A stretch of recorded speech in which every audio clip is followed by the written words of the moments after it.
Hey there, what's up, guys? Welcome to another episode of Real Talk with Andy. This is Andy with Empire Contractors. Today we are talking about getting yourself into a good culture.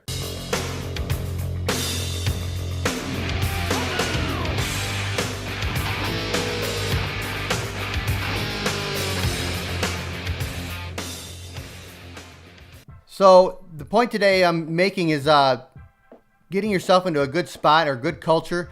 And weeding out the negativity in your life. And I always go back to the story when I was a teenager. I was about 17 years old.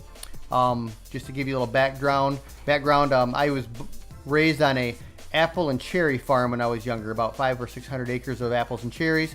And when I was about 17, my dad decided that I was old enough to take on my own 10 acres, and I bought some cherry trees that were shipped in from Washington, and they had a unique shaft on them, or a big shaft on it. That's the thing I noticed. And I asked my dad, why do they have such a big shaft than normal? He says, well, these come from Washington, so they have a good pedigree, and they're just a hair bigger than what we're used to getting. So, and he said that this ground is going to be a great candidate for them. So, and I asked him, why was it going to be a good candidate?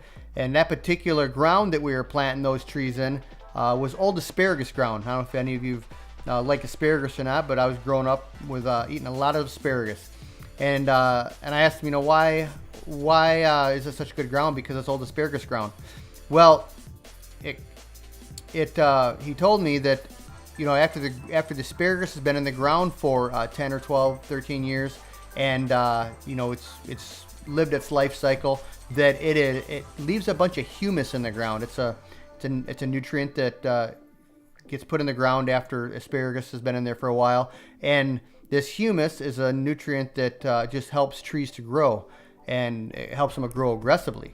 So it was really interesting to me to find out that as we after we planted those trees, that they grew much faster than some of the other fields that I had noticed in the past that we had planted, and that always was interesting to me, because you can kind of relate that over to how a person thrives in life, and so how does that relate to a person? And I find a lot of people, they see their life getting held back.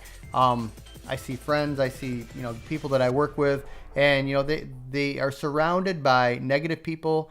The ground that they're planted in, whether it's the workspace they're in or the family life they're in, is negative and not full of ambition.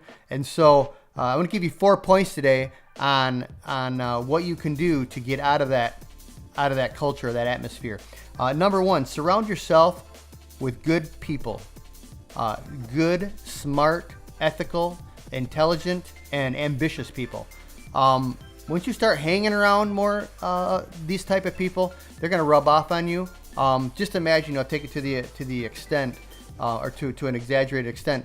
Let's say you were locked on an island.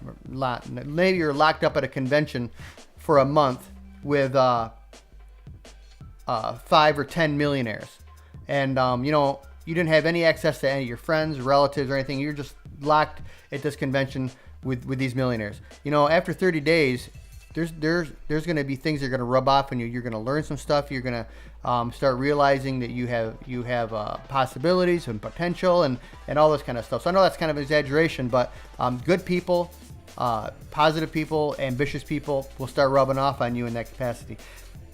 Number 2, get rid of the negative people in your life, the downers.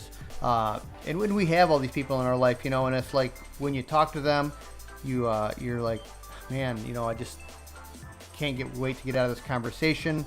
They just keep droning on about how negative and how bad life is. I mean, I don't know, maybe you're that person, but I have a person that I know that I talk to regularly.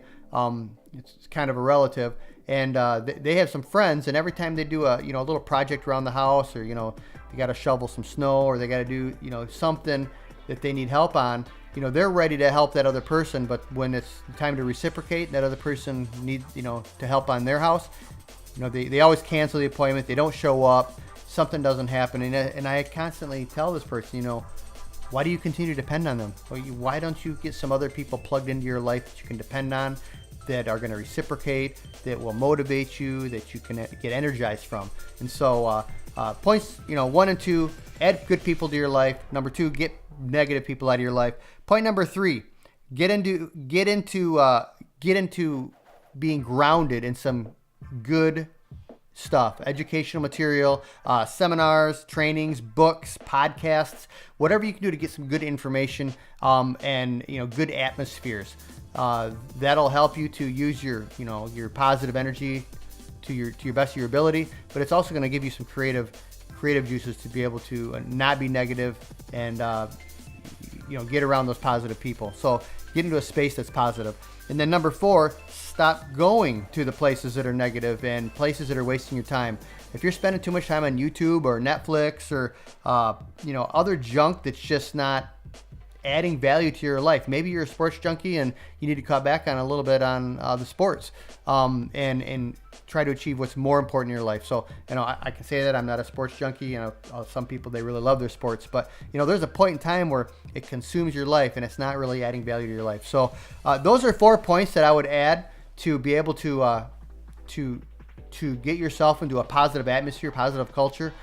Basically, look for some of those negative people in your life and cut them out. Now, I'm not talking about just getting rid of friends, but at some point in time, you got to see, is this bringing me down or is this adding value to my life? So make that decision today.